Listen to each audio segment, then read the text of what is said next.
Welcome to Feed the Matriarchy. We're sisters, moms, and women who spent way too many years trying to shrink ourselves physically, emotionally, and spiritually. Now, we're done.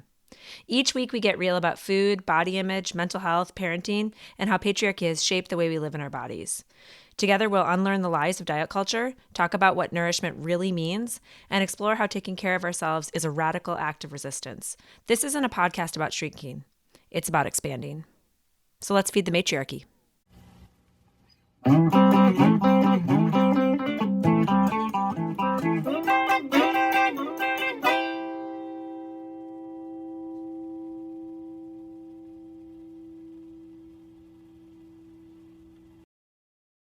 Hello, everybody. Welcome to the next episode of Feed the Matriarchy. We're so happy to have you with us today. We have Jen Butler with us today. We are so excited to have her, author of Mom Rediscovered. And if you have not read this book yet, I would say, like, if you're a mom, definitely. If you're not a mom, please still read this. Yes. Like, because I mean, you're talking specifically, it's your memoir, so it is you as a mom. But this book is not just for moms. It's like the messages in it transcend, like, if you have a child that you're caring for, or if you are just a woman in the society, Yes. being given a lot of messages to shrink yourself in a lot of ways, right? Thank you for saying that. And we all have moms, right? Which Yeah, is another yeah, yeah. aspect of it as well. It helps us think about our relationships with our moms and what they went through as well. Yeah. So there's a lot of layers to it. I mean, and I'm going to ask you a lot of questions about it, but just as a precursor, people buy the book, read it. It's eye-opening. You know, when I read it, and I preach a lot of the same stuff, and I was like, oh yeah, that's a whole other layer of it that I felt like was so cool when the way that you shared like your parts of your story with it. Thank you. So let me intro you, Jen, because I do this every time. I get excited about the topic and then I just start talking about the topic, but I want to actually tell everybody who you are. So Jen Butler is a best-selling author, speaker, and alcohol-free life coach for women who believes wholeheartedly in the transformative power of sharing stories that bring us home to ourselves. And that's what I'm talking about with the book. Mm-hmm. That's what I'm talking about with the book. Yes. She's a mom of 2 middle schoolers. Whew, not for the faint of heart. She draws from her own journey through motherhood, midlife, and perimenopause to encourage women to practice self-compassion and forge meaningful conversations and connections, empowering them to take up space, which is the theme of this podcast, as their amazing, authentic selves. Jen recently joined Invisible Ink Books as a community manager. That's so cool. Leading on social media outreach and author launch support. She is also a fitness instructor who teaches strength and bounce classes at a female-founded boutique studio. She's a graduate of Brown University and the University of Cambridge and lives with her family in Westchester County, New York. Excellent. That's me. Welcome, Jen. Can I just say, Thank you. home to yourself? Like, what a great Ugh. tagline. Like, how perfect is that? Yeah. Home to yourself. That's just chef's kiss. It's so great to have you on, Jen. Thank you. Yeah. Oh, thank you. I'm so excited, you guys. Yeah. So, Jen, you and I found each other through Friends of Friends. And as soon as I followed you on Instagram and we started connecting, I was like, oh my word, this woman is speaking all the things that that I'm speaking. Like, it's like the same Yes. language, same Yes. language. And then we had the privilege of doing a book event together not too long ago. And it Magical. was just so fun. I feel like you have been through, like, you're walking the walk. Wait, no, how does the saying go? You're not just talking the talk, you're walking the You're walk. walking the walk. Yep. There you go. There it I, is. I mess up. I can't believe I wrote a book. got because I mess up like all those little like quotes all the time. Like good. I'm not very good with words apparently. But what I mean to say with that is that it's not just like, you're not just somebody that's preaching this stuff, but you are actually like you wrote about this in your book. You're living it. Like, you have deconstructed a lot of messages about yourself. Yes. And rebuilt. For sure. Yeah. Well, so on that note, talk to us about like the title, because I think that this just fits with what I was saying. Mom Rediscovered. You didn't write like Mom Discovered. You said rediscovered. Talk to us about why you chose that. Sure. I love the word rediscovered, even though it's actually quite a long word to put on a book cover for anyone who is thinking about writing a book, just FYI. Really long word. But it really captures my journey, because that is what it felt like to go through what I went through, which the super short story of it is kind of losing myself in motherhood and holding myself to these high standards that society tells us we need to obtain or attain, of getting our pre-baby body back and having a perfect home and being the perfect partner to your spouse, or while being the perfect mom at all times. And I lost myself in all of that. And as I went through those years, my relationship with alcohol became dysfunctional. Frankly, I started relying on wine to survive and, get me through the day. And once I finally just grew tired of my own BS and started creating change, which started with becoming a non-drinker, I realized that it's not like I needed to become a new person, but more that I just needed to get back to myself. I needed to come home to myself and reconnect with myself and like, who is in here? Who is under all these layers of societal messaging and, generational trauma and generational messaging even. And so my journey is really about coming home to myself. And now that's what I'm trying to do, both through my book and in the work that I do. Yeah. Well, you're trying to well. teach others to do that too. Yeah. Talk to us a little bit about what was scary about that. I mean, because I guess, and is I'm inferring everything. that it would be scary. I guess it's a leading question. I mean, and if you read the book, you actually do talk a little bit about it being scary. But yeah, tell us a little bit more about that. I think what was scariest, honestly, is that when I started what I'm calling sort of my personal development journey, right? When I was like, oh, I've got some work to do on myself. Let's get going on this. I think what was scariest, a couple things. Number one, I did not believe I was capable of creating lasting change. And number two, I didn't know if I would like the person I was going to be without alcohol. Right. Heather, that hit for you. You were like, oh, that's like, that's a. I think that bit about lasting change really hit me too, because you just get so much messaging all the time too about how hard it is to really sustain change or, a habit. And I found myself often in a cycle of like, well, I'm just so disappointing because I can't keep it up or whatever. Yes, you feel like a failure. I set these like really high goals or expectations and then I can't keep them up.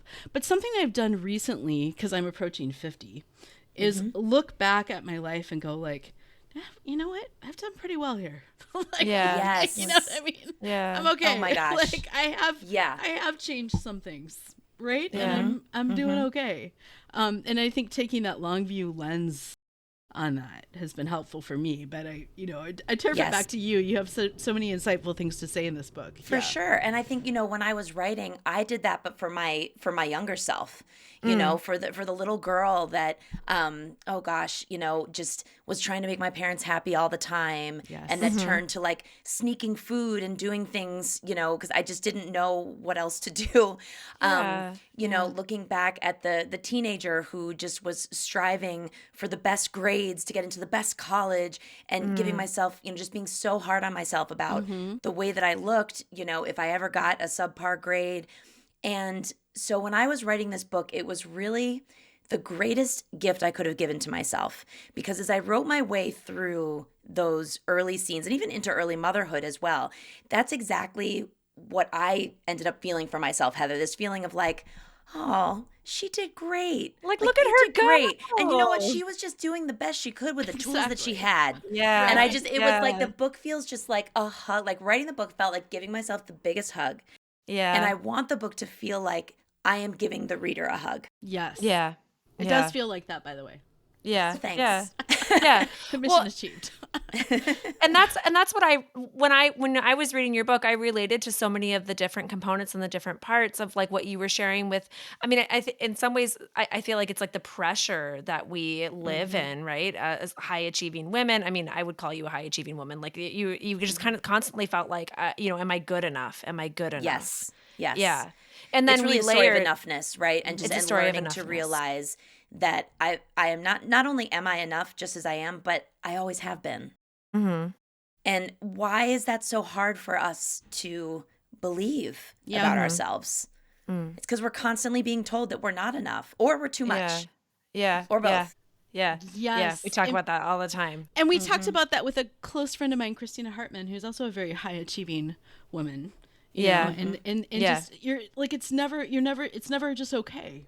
It's Yeah. always too much or not Yes. enough, right? Yep. Yeah. You're Yeah. buying into yeah. that bullshit all the time. I'm too Yep. much or I'm not enough. Yeah. And that the work that needs to be done is work on the outside and not work on the inside, when really the real work that has to be done is the work on the inside. That's to right. work on the Coming inside. home to yourself, healing things within yourself. Instead, we're told, oh, you need to change your looks, you need to lose the weight, you need to do this, that. No, it's just any work that we have to do, it is inside. Yeah. Well, so here's and this is the part that I'm excited to talk to you about all different things, but one part that I'm really excited to talk about today is the way that that alcohol is sold to us, specifically as women, when we don't feel good enough, or when we don't feel okay, or when we Yes. feel off, right? Because I do think that we get a lot of messages. I mean, I was watching TV and I think about it. It's like, I mean, did anyone watch Scandal with oh my gosh, I didn't, but you didn't. Kerry Washington. Kerry But Washington, thank you. Also, as a non-viewer of that show, what I know of that show is that she drinks red wine all the time. Yep, 1,000%. Like that's in my brain. I'm like, oh, that's the lady who's like super gorgeous and super smart and like saves everybody's day all the time and and then always has her comes red home and wine. has her wine. Comes home and has her wine. And I've never And I even mean, watched that's the show. like, Yeah. yeah, and you didn't even watch the show, and you know that. But I think it's sold. I 1,000% know that. I don't even think. I know that it's sold to us. Specifically, it's marketed to us as women, as a palate cleanser, as a you don't feel okay. Here's something to help you feel okay. Here's something to help you wind down. Here's something to help you, I don't know, fill in the blank. Like all this of is it, mommy right? wine time. Relax. Like Yeah, relax. This will help you, feel good. When you social. feel bad. Yeah. So talk to us about when you felt like alcohol started to become that for you in your life. Like what messages had you taken in? How did your relationship become, like where it was almost like medicating for you at that point? Yep. So I would say, I'm trying to think if I want to work forwards or backwards here. I'm going to work backwards. So I hit the nadir of my drinking. So what I call my soft rock bottom, because I never hit a hard rock bottom. I never went to rehab. Yeah. I never, got a DUI. Nothing. I do not have a rock bottom story, which is part of the reason why I felt so compelled to share it, because there are not a lot of books out there written by women about quitting drinking. And my book is about more than that, but the quitting drinking piece that are that are not rock bottom stories. So I think that's really important. You don't have to hit rock bottom to create change. Wow, I Yes. love with that. drinking or with anything else. Yeah. Or with anything else, right? Yeah. So that happened. My soft rock bottom was in around 2017, and I had fallen hook, line, and sinker for wine mom culture. I had my daughter in 2012. I think I'm probably biased because I've paid a little bit less attention to wine mom culture in the last few years, but I feel like that was sort of when it was really starting to peak, or maybe I was just a lonely new mom that didn't have a lot to do and didn't have a lot of friends around. So I just was online and my algorithm was feeding me all the things. But I really fell for it. I had the tea towels that said, it's wine o'clock or it's 5 o'clock somewhere. I had the pillow that said it's wine o'clock. I had a pair of socks that said my favorite salad is wine. And that doesn't even make sense. No, but that I thought does they were not. hilarious. Right. So I bought into all of this messaging from big alcohol, but also from women influencers. Yeah. There's a comedy duo that I used to watch on Facebook that were so hilarious, and they always had their wine. I bought into all of it, all the messaging that you just said, Johanna, about how it's a survival tool. It relaxes you. It makes you feel good when everything else in your life is draining you and making you feel bad. Here comes wine to make you feel great. It's the big hug. Like, I mean, kind of exactly. to be a little tongue in cheek with what you were saying with like, Yeah. like we need to like kind of hug ourselves. Yeah. And instead it was like, here's a product that's going to Exactly. help you feel. Exactly. Fill in the blank. Yeah. And what writing my book helped me realize is it helped me trace how I became so susceptible to wine mom culture. And before I wrote my book, I just totally, blamed myself for being weak and vulnerable and not having the strength to to not fall into gray area drinking. That's another term, by the way, that I use. Gray area drinking, for those who haven't heard it, is the kind of murky middle between take it or leave it drinking, which means you can just have an occasional drink and you're fine, and what I call capital P problem drinking, where you need professional help to get better. So gray area drinking is exactly, yes. So I was in the gray area, just in this kind of murky middle where I didn't need professional help, but I had what I felt was a problem, a lowercase p problem. So what I realized is that, before I became a gray area drinking wine mom, I was a professional 20-something in New York City, living my best Sex and the City inspired life, going out for Cosmos and margaritas and, because that's what we did for fun. Yeah. Before that, I was a very stereotypical college student who binge drank in college. And before that, I was a senior in high school who had put so much pressure on myself for my entire school career to achieve and succeed that by the time I got to senior year and I was at a graduation party and someone offered me a rum and Coke and I drank it, it was like, Yep, there it is. That was like 17 years in the making. Yep, there and it is. That's kind of how my journey went along. Not to mention, having every adult in my family drank. I now know that there were times in my life where I witnessed relatives and family friends being drunk, but I didn't necessarily know it at the time. But now looking back, I'm like, oh my God, like how did they, how are we there? And which I'm sure everyone has stories like that. But so I saw, my whole life growing up, I saw alcohol as a rite of passage. Right. When you become a grown-up, this is what you get to do. But if you're not a grown-up, you can't have it. So it was very alluring to me. Yeah. And then once I started drinking it and it had the impact on my brain, which it does because alcohol always does its job. Then that's when the rest of it kind of started kicking in and my own relationship with alcohol grew increasingly dysfunctional. Yeah. Well, I think that's, you're painting the narrative, and so many of us have experienced the same thing where it's like when we feel so much pressure, without any space given to us by either by ourselves or by our, like the outside society to, to unload, to just be, to not have to be perfect. When we live in kind of like a pressure cooker like that, then we get sold like by society, by high school kids, by our family, by everybody, by messaging, by capitalism. Like this is going to be something that helps you relax, right? Yep. So I remember after my child was born, my husband had this terrible job at a law firm where he worked 70 hours a week. Like it was the first year of our kid's life. And I had a regular 9 to 5, but then there was no assistance. I had his money. That was great, but like I don't want to paint myself as a single parent because I had his money. We had a joint bank account, but I was doing everything else, right? There was but because he couldn't. You can't do that when you're working 7 days. So I remember being at Safeway. I had a routine where I would come home. I'd go to Safeway on my way home. I'd pick up food. I'd pick up a bottle of wine.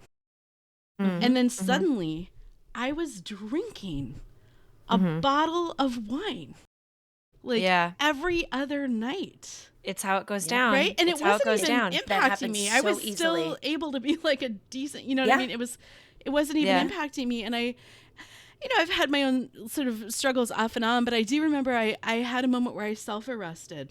And I said, you know what? I'm going to do, instead of that, I'm going to get a babysitter to come over a few nights a week. And I had the privilege of being able to do that.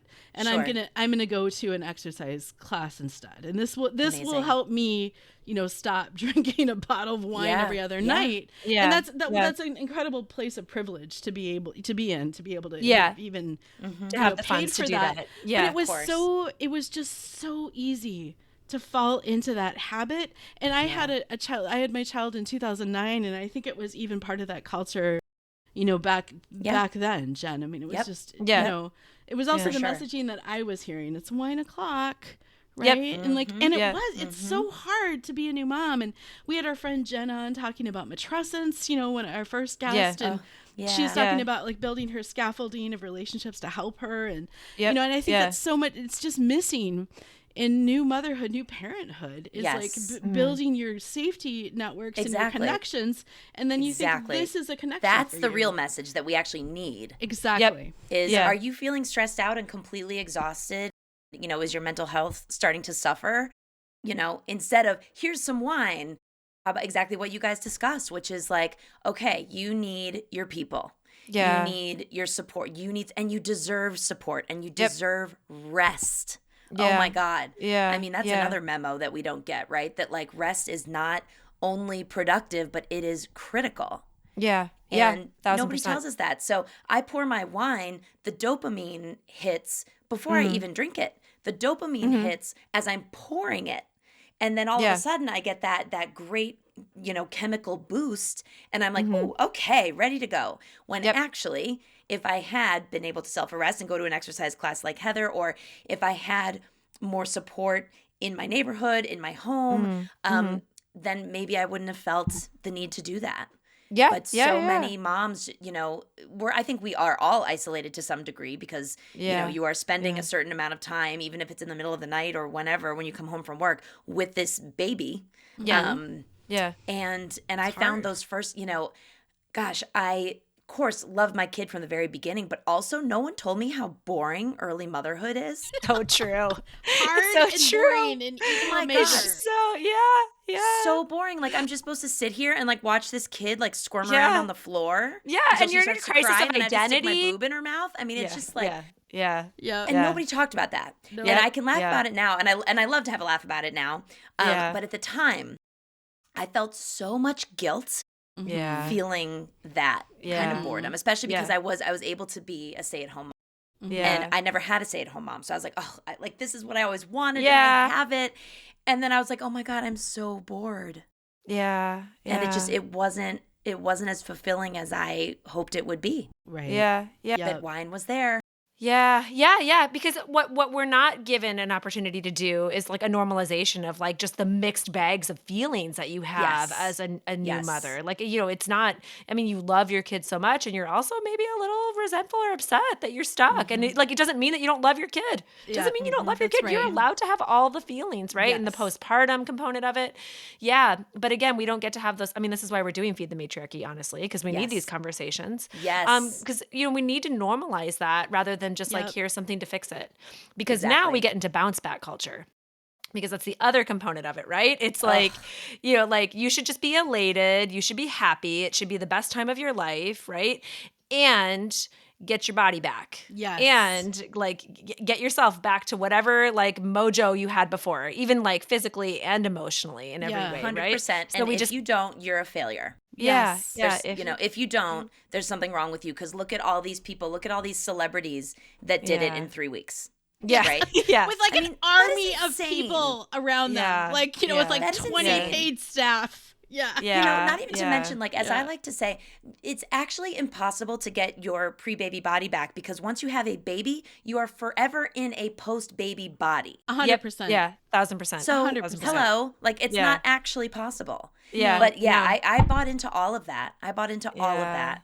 Yeah. Feeling so guilty that my body wasn't the exact same size after 2 kids. I mean, ugh. Yeah. Yeah. I wish I could. I just, wish I could go back to my 33-year-old self with Just give her a hug. Yeah. I know, right? And just be like, girl, like, don't worry. Relax. Your body Yeah. is healthy. Yeah. And you Yeah. will regain your strength, and that is what Yeah. matters. Your Yeah. health Yeah. and your strength. Yeah, and this is just a Forget the hard rest of it. time. I mean, I think Yeah. about my like, not even just like the months after I had a baby, but like when my kid was like 5 and 4 and like in toddler years, I'm like, God, I just want to give like Johanna a hug, like just be like, Yes. it's I okay to know. just like it's okay to just like not be okay right now. This is hard Yeah. stuff, right? But Yep. again, just broken record, like, and you talk about this a lot in your book. This is where society comes in and is like, well, if you buy this product or if you get this Exactly. regimen down, you're going to feel so much better. And Exactly. Again, all external things, like take this, like use this, instead of what, look inside, tap into your heart, your gut, your brain. Like, what do you Yeah. need? Listen to yourself, connect to yourself. Yeah. What do you need in this moment? And Yeah. it's not a bottle of wine. Yeah. Yeah. So I want to ask you a question, and this one that I asked you when we were doing our book talk. So it's a repeat for you, but I think I want everybody on the podcast to hear it. Back to when you started to wake up to the realization, like you're like, I don't like my relationship with alcohol right now, Mm-hmm. and you talk about having like a spouse that doesn't necessarily feel like they wasn't like they were unsupportive, but they weren't Mm-hmm. necessarily as supportive as well, I mean, when I was reading the book, I didn't feel like it was as supportive as maybe, I mean, if I was in that situation as I would have wanted. Yep, that Talk is to, because accurate. I'm imagining that a lot of people, have who are listening potentially have been in Mm-hmm. situations where they're trying to assess, and whether it's alcohol or any sort of other issue that they Mm-hmm. have, A and maybe they're lifestyle, not any lifestyle change. Yeah, any yeah. lifestyle change, and maybe they're not in an environment where they're getting as much support as they feel like they might need or Mm-hmm. want, or as Mm-hmm. as they would hope. What's your feedback to somebody in that situation? So this also comes up in my coaching all the time. Mm. When the Mhm. women that I coach are either trying to take a break from drinking or trying to go alcohol free, this comes up a lot. Mm-hmm. Mm. And Mhm. I think it's understandable, right? Change is scary. If you've Yeah. only ever known your partner as a drinker, Yeah. or a lot of partners share drinking as like a hobby Yeah. together, Yeah. right? Mm. Yeah. So Yeah. if all of a Yeah. sudden somebody is like, I have a problem, or this, I can't do this anymore, or I don't want to do this for a month, I Yeah. think that can be scary for people. Yeah. Um, so it was really, really hard Mm. to be told by my spouse, why do you want to do this? You don't have a problem. Hmm. Mm. It made Mm. me feel unheard, unseen, unsupported. It was Yeah. really, really tough. Yep. I'm not going to sugarcoat it. It was Yeah. very hard. It's such a And vulnerable thing to do, like yes, to and be I to kept admit. I kept Yeah. a lot It is. from him. So, Mm-hmm. I would joke sometimes like, "Oh, I'm so hungover today," or like, "Oh, like I can't drink tonight because I had way too much wine last night." So I would Mhm. like say things every once in a while, but it was not. I was never honest with him about, I this is really starting to bother me, until I Mm. was right, until I Mhm. really was Mhm. ready to make a change. But when the first book that I ordered to help me through and to kind of get some awareness about this is called oh my god, what is it called? Wait, hold on. It's on your shelf. Yeah. It's on my shelf. This Naked Mind Oh, yeah, by yeah, Annie Grace. It's a yeah. it's a classic in the Yeah. quit lit world. Yeah. I ordered it for my Kindle because I didn't want to have a paper copy in the Lying house. around. Wow. Yeah. Mm. Mhm. I didn't even want the paper copy. Wow. And when I first reached out for help, I did dry January in 2018. That was my first real break from alcohol that I did successfully. And when I reached out for help to do that month, it was to a group of women, an anonymous group of women online. It was not to my Mm. husband. Mhm. I reached out to these women and I said, I need to do dry January because Mm. I have become the stay-at-home mom that cannot make it through a day without drinking, Yep. Yeah. and I need help. I didn't tell him, and that's actually where the book opens, is when I Yep. send that Yeah. message. Yeah. Conveniently on the Weight Watchers social media We'll get to the channel. diet culture We'll part get of to stuff. that. We'll get to But that. yeah, it was. Yeah. I'll tell you, I'm thankful to Weight Watchers for bringing the sober Hey, sisters into yeah, my life, that's because right. Hey. that got me Yeah. started on this journey. Right. Amen. Yeah. No Um, shade on them. Exactly. Yeah. Exactly. Yeah.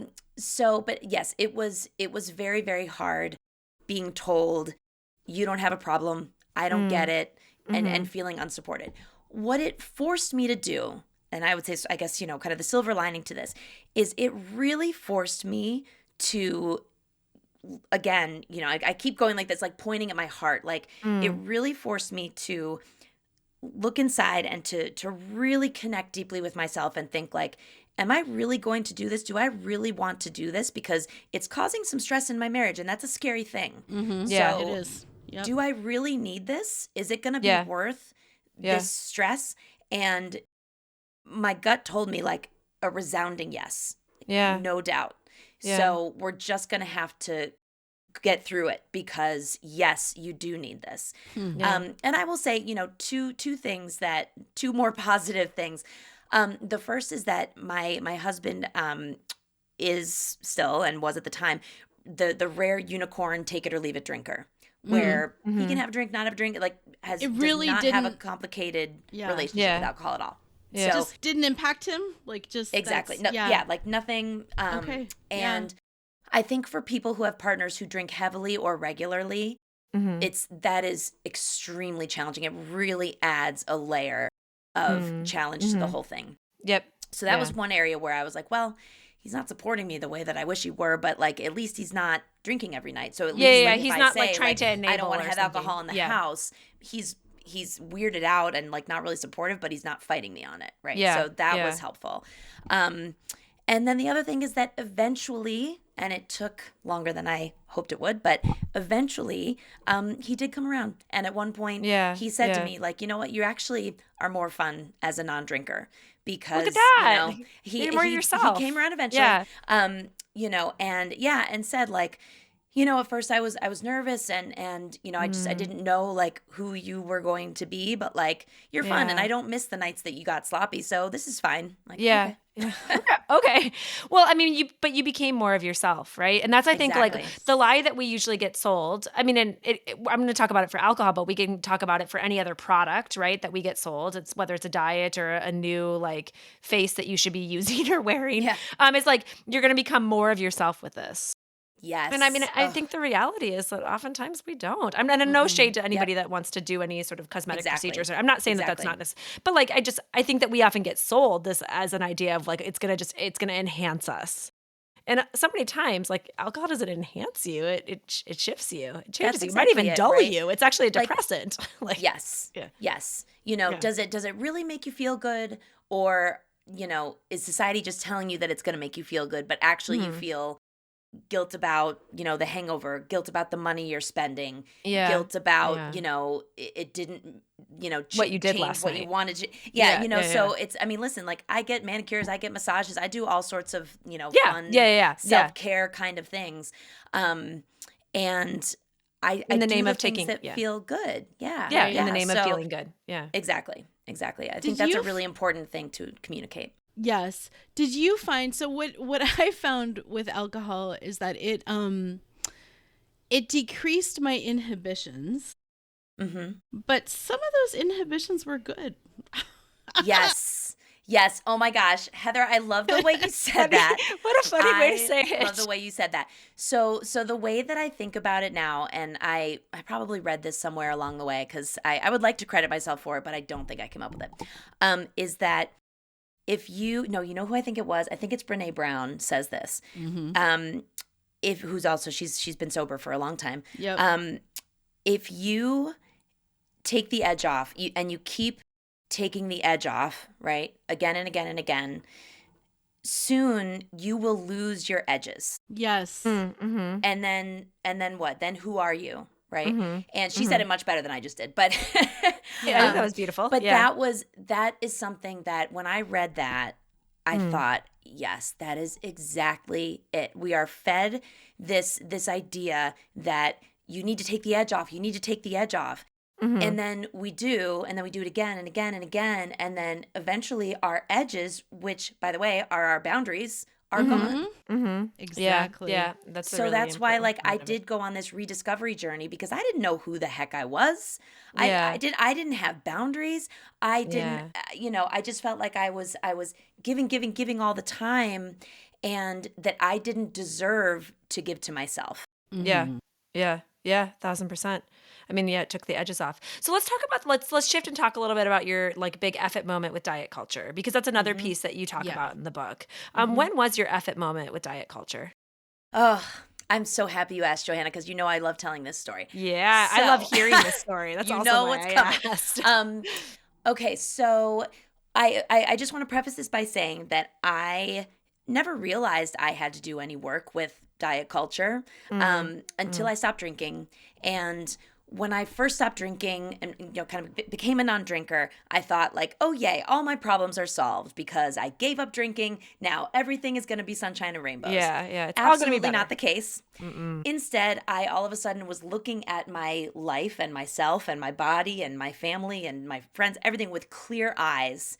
And then I was like, oh crap, there's Yeah. a lot more work to do. There's here. the work. Yeah. There's work to do. And one thing was that I was still, and it took me a while after I stopped drinking to realize this, but I was still, not necessarily tracking points anymore or restricting food, but I still felt really bad about my body and I still wanted to change it. And so I had made certain kind of improvements in that area, but I still had a long way to go.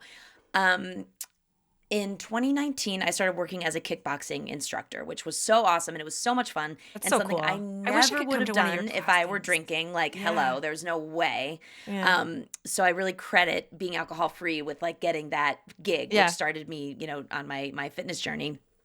And I love the gym. We had a great time. The only thing was that a lot of the women who went there and a few of the women who worked there were very obsessed with their bodies and obsessed with having minimal body fat and being strong, which is good, but also being small, which I am not a small person. I am not meant to be small, but I looked at these tiny women and thought, oh, okay, that's what I need to be. Yeah, like so in walks like another area of like, oh, this is where I should be moving, improvement, or like if I could Yes. if I Exactly. yeah. Exactly. Right. So it was like, especially because like I don't drink alcohol anymore. So why am I not thin? Why am I not, why don't I have a six pack like she does? Yeah. Because I did all this Yeah. work to quit drinking.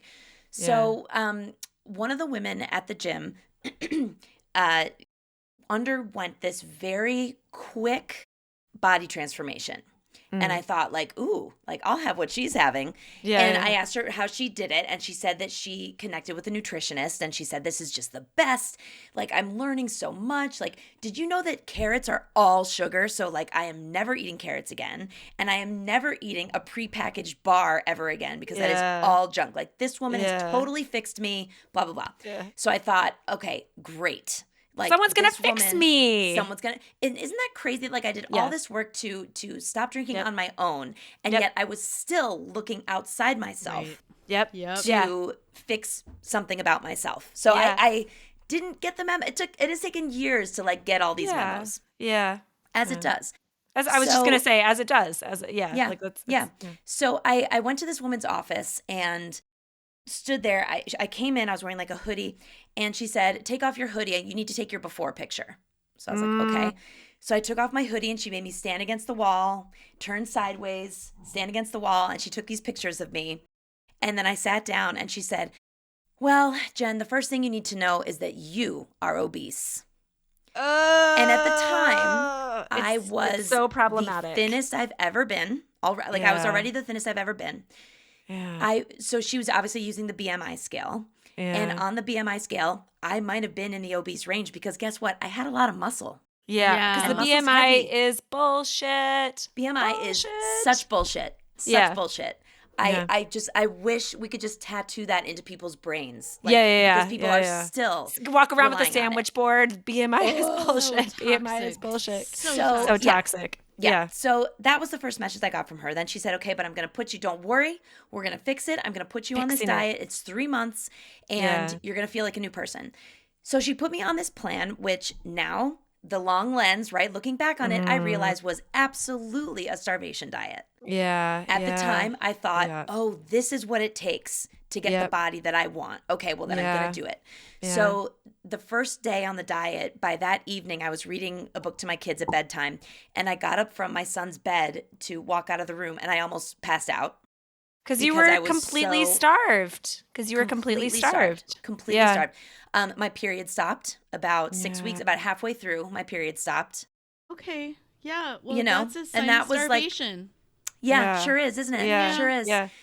And by the way, this was also February. No, it was actually into March 2020 now. So we're now Yeah. like into like Deep peak in the pandemic. So pandemic, everything's yeah. insane.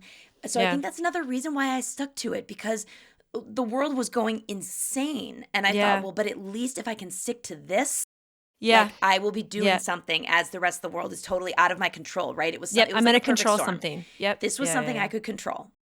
So I went all the way through the 3 months. I lost the 15 pounds she told me that I needed to lose. And I got on the last phone call with her. By this time, like my hanger was Well, yeah. off the charts. Like Yeah. I was Yeah. just, Yeah. didn't have my period. I was gaunt. I was starving, plus Yeah. pandemic stress. I was Yep. just a mess.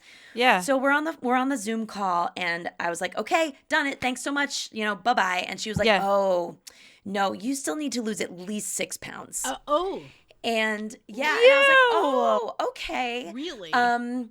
I was like, okay, It's just never good enough. no, it's never enough. That's it, right? It's never enough. And it never would have been enough. And so I said, okay, well, this was my F it button moment. Yep. Yeah. Because in my brain, the idea of having to starve myself to the extent that I would lose 6 more pounds Yep. was it. I was like, oh, no, no, no, no. Yeah. So yeah. that was my moment. I said, okay, thank you very much. Stay safe, stay healthy. Press the red hang up button on my phone. Am I allowed to curse on this podcast? Oh. Yes. Oh, yeah. Okay. Yes. Yeah. So this is then a direct quote. So I hang up the phone and I look at my phone and I was like, fuck you, you fucking bitch. Yeah. And I threw the phone down. Yeah. Yep. Went downstairs to the pantry, opened up a brand new can of or container of almond butter, vanilla almond butter, and ate the entire thing. I mean, of course you did. Of course you did. And I felt totally sick afterwards, but it was all I could it's do. like it's I the sat in my problematic. kitchen Yeah. and ate the entire container. Yeah. That's such yeah. a perfect example of everything Johanna talks about, honestly. Yeah. Yeah. Yep. Yeah. Right there. Yeah. Yeah. Right? Right there. And so that was my F it button moment. That was the Yeah. moment where I said, if this is what I have to go through to look the way that I've been telling myself I should look, maybe there's something wrong with that. yeah. Yep. Maybe there's something wrong in that message, and I need to be, giving myself a different. I need to write a new story here. Yeah. 'Cause that ain't it. 1000%. And for what? For what? Yeah. So that you could look gaunt? Yeah. Do you know what I mean? Like Yeah. you were already Jen, you were Yeah. already lifting. You Yep. had quit Yep. alcohol, you were lifting, you had Yeah. strong muscle mass. Yeah. What is it exactly? Right? Yeah. that And that's you the needed? thing, right? That's How so many of those bullshit. 15 pounds, Yeah. the weight that I lost, how much of that was muscle? Yeah. Oh, Right, because I look at seriously. photos of I look at my after photo, Yeah. and my ribs are sticking out. I mean, it was messed horrible. Yeah. It was yeah. horrible. But you know what? That was my F it button moment where I was like, never again. Yep. So Yep. I don't know what I'm gonna look like on the other side of this new journey. Yeah. But whatever it is, I need to learn to be okay with it. I'm gonna be because good I with am it. never doing that again. And Yeah. that's the real work. And that's the memo I wish I'd gotten, 20 years ago. But at Yes. least I got it. This Yeah. idea that I refuse to live in a body that I am forcing to take a shape it is not meant to be. That is Exactly. amen. No more. Oh my god. Amen. I Mic drop. really, Not gonna do it. Mic Yeah. drop. 100%. So for what? So that someone can tell you that you're thin enough? Who Yeah. gives a flying fuck? You know? Exactly. I mean, Yeah. Exactly. Yeah. it's unreal, and that story is so powerful. I think that moment right there in that moment. I don't want to I think Johanna, one of our previous guests, Deb, talks about not wanting to throw shade at individuals and instead at the system, and I think that's very true. And so I want to be careful about what I say Yes. next about that individual who was coaching you, because I think she's also just caught in In the a system. But Yes. it's also, to me, it's also a grift. Yeah. I just Yes. need, Oh, I just 100%. need $300 more from you, Yeah. and then you'll Yeah. look perfect. Do you know Yes. what I mean? Yeah. It's Exactly. also Yep. you know, And it goes Yeah. back to that, you're not enough, right? You're not Yeah. enough. You're not You're thin not enough. enough. You You're didn't not do a enough. good enough job. You didn't lose enough Yeah. weight. Yeah. Oh, fuck that shit. Yeah. Yeah. Yeah. We're fucking done. Done. And that's not to say, listen, it's not to say that now, every morning I wake up and I'm like, I love my body. Okay, Yeah. Yeah. No. Yeah. What I subscribe to now is body appreciation. yes. So, it's not body love. I don't love everything about my body all the time. But Yeah, I just yeah. try to exist in this state of body appreciation. Yeah. And Yeah. just think, I'm going to make this body as strong as I can I possibly can. And I'm going to, try to feed this body some good nutrition, or I shouldn't use the word good. I'm going to try to feed this body, some foods that I know I need for various reasons, right? Right. Like Yeah. I need some fiber, I need some vitamins, I need some minerals. But guess Yeah. what? I also freaking love ice cream. So we're going to go to Carvel tonight, and I'm going to get my Sunday Dasher because Yeah. it's freaking delicious. Yeah. And And I think you can say good nutrition and actually mean good nutrition. I think you can mean Yeah. because I think that the Holistically. ice cream sundae can be in that as well as the yes, I love carrots. that. I Because love once that. somebody is telling you to, I mean, there's a lot of like I red know. flags for that dietitian or whatever I know. their Carrots are credentials all were. sugar. But Yeah. like once somebody tells you to not eat That's so like good. carrots, you're like you're full of bullshit. Like you Yeah. have to be full of bullshit. Like, Yep. but I mean, but I think it all fits, right? And I think that when we get sold plans, it's like this is actually what good nutrition is. This is what good nutrition is. No, good nutrition is actually being able to be in tune with your body and what it's telling you and what it needs, and Well-rounded. enjoying food and understanding that food is part of our our family, part of our culture, right? Like I think we get to Yes. have Yes. carrots and ice cream and everything in between, and we can still say good nutrition, You don't right? have to Yep. have an extra I love scoop that. of protein on top of your carrot. It'll be all right. No, God, the protein But thing. if it and we makes don't. you happy, you can. You could. If You that- could. if it brings you joy. Yeah. It's true. I If it got brings you asked if I joy. wanted extra protein in my coffee once, and I was like, "That I'm sorry, but everyone's gone insane." Like, You're like, no, I just want my It's coffee. a little out of control. Yeah. I just want my coffee, guys. I love your story, Jen. One, because of what you said in the beginning, which is like I didn't have this crazy rock bottom, right? I would even say like you had just a lot of moments of realizing like this is not it anymore. This is not Yes. it. Like this is Yes. not it. And I love that it's a discussion point of, I mean, if you're listening to this podcast and you've had some difficulty with alcohol, like this is the book for you. But if you're listening to this podcast and you do not have an issue with alcohol, but you have an issue with dieting, this is the book for you. If Yep. you listen to this podcast and you don't have an issue with either of them, but you're still trying to figure yourself out, this is the book for you. Yeah. Because at the top of it is like the symptoms of like alcohol and dieting. Yep. But at the actual core, at the actual layers of it, is you like making space for yourself. Yes. Yes. Right? And I mean- and embracing my own inherent enoughness.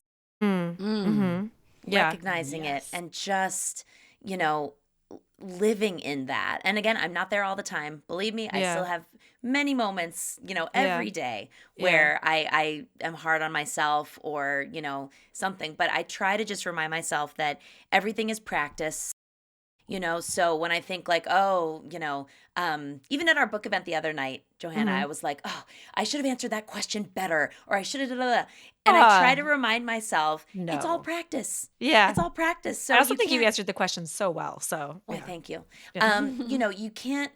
You can't fail. You can't be bad at something if you're just practicing. Yeah. You Yeah. know? It's all just Yeah. practice. But it's love so that. true. It really is about, what are you doing on the outside that is not serving you, and what do you actually need to do on the inside to just be at peace with Yeah. yourself? Yeah. And then you're not going to be there all the time. No. But, Yeah. but to have a baseline of peace. Yep. Yeah. Can I ask a question, Jen? That I'm like looking at the time. I'm like, oh, maybe this is the big one. So we can also divert away from it. But We that- have 3 hours, right? Yeah. Yeah. we have- Yeah, That's yeah, right. That's it. But that inner work is hard, Ugh, right? yeah. Like that's the hard. Yeah. That's the hard stuff, Mhm. you know. And so, like, do you have any words of advice or wisdom for somebody who's like, okay, all right, okay, I get it. It's inner work. I got to do it. And just like, how do I get into that? Yeah. That is so hard, because I think it's one thing to recognize that you have work to do, because we all have work to do. It's another thing to recognize that you are your own priority and that work is a priority. And then it's a whole other thing to find the bandwidth to do the work. Yeah. And Yeah. that is so hard when we have families and jobs and lives, and we're being, again, I know we've said this a million times, but fed all this messaging that, don't look inside. Like, what you need is out here. You need to buy this thing. You need to take this pill. You need to do this, that. I say all the time, in my work, just that you're worth the work. Yeah. You're worth it. And Yeah. even if you don't believe that, because I sure didn't believe it for a long time,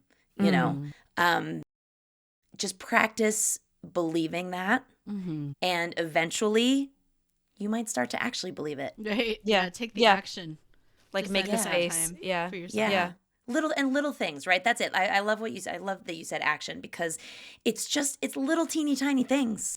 Mm. It's, Mhm. I don't know, like putting the phone away at night and making sure you read your book. Ugh, Or it's, Yes. taking yourself to a bookstore and buying yourself a new book. Or what, like just Yeah. little Yeah. tiny things that eventually will add up into more of a self-care practice that then becomes really this virtuous cycle. It really Yep. does. I know Yeah. that sounds so cheesy, but it really does. And I feel like I was stuck for so long in a vicious cycle of drinking. And then, I kind of dealt with that. And then I realized I was stuck in this vicious cycle of diet culture. And, I kind of dealt with that.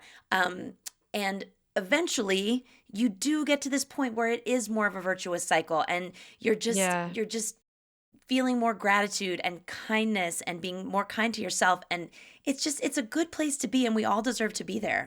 Yep. Yep. Yeah. 1,000%. Yep. Powerful. And it starts with like a belief, like I'm worth some, even just moments of taking up space for myself. Yeah. Yep. Well, that Yep. segues us into our final question, which is what we had to unlearn in order to take up space. You've already answered this. I say this every time, but I like to close out with it because I want to get your best little soundbite. What did you have to unlearn in order to stop shrinking and take up space? Well, I only have 82,000 words to say about that. Yeah. It's your book. It's your Yeah. whole book. That's the Go answer. buy it. That's the answer. I agree. Yep. Yeah. So what did I have to unlearn to take up space? I would say what I had to unlearn is that the only measure of enoughness that matters is like what I had to learn. Oh, unlearn. Okay. What I had to unlearn is that no one else's measure of enoughness matters except for mine. Yes. There you go. That's so Yeah. powerful. That's so powerful. You get to set it. You get to set Yeah. it. You're the rubric. Yep. Yeah. Especially, I mean, we think about that, like that person that you're in their office and they're like, you're obese. It's like, that's her rubric. Right. Because she's selling you a product, right? Or like, you have even a partner, and if you listen to this podcast, a partner saying like, I don't think you have a problem. That's their rubric. Like, what's Yes. yours? Yes. What's exactly. yours? How do you? Exactly. Yeah. And sometimes, I still struggle with that sometimes. But I keep these photos on my desk. So this is me in first grade and me in fourth grade. Oh my gosh. I'm sorry for everyone that's listening that can't see that. Yeah, because so it's it's the my school cutest. pictures. So it's my school Yeah. pictures from first grade and fourth grade. And it's in this little frame that was my mom's. Like, this frame is as old as I am. Love it. And I keep it on my desk, and I keep it there as a reminder that, if I am being hard on myself, or I forget, all this good stuff Yeah. I've just preached, right? Like, if I forget to practice it, Yeah. I look at that photo and I think, if you can't in this moment do it for you, do it for her. Yeah. I love this. I'm going to do this. I have a Yeah. photo of myself that it's my favorite photo of myself of all time. I'm 3 years old and I'm in a swimsuit. I've got my hands on my hips. I'm in front of our trailer park. Yeah. Yes, And you have girl. some sass. And I got some love it. sass going on. Put her in a little frame and stick her on your desk. Yeah, I'm Yep. gonna own that girl. I'm gonna carry her around with me. Yep. Yeah. That's a great I love idea. that. Do I it love for that. her. Yeah. Yeah. Woo. Well, thank you, Jen. Thank you so much for today. I think that's a perfect Oh, closing ladies, this point. has been the best. It's really I was so looking forward to this. Absolutely. I am obsessed with the title of your podcast. It is my favorite Oh! podcast title of any that I've ever seen. Truly. We need to feed, now more than So ever, good. we need to feed the matriarchy. Feed the matriarchy. Yes. Yes. And thank you, Jen, for all the work you're doing to feed the matriarchy. Yes. Thank you. Yes. All right, guys, we'll see you next time. Bye bye.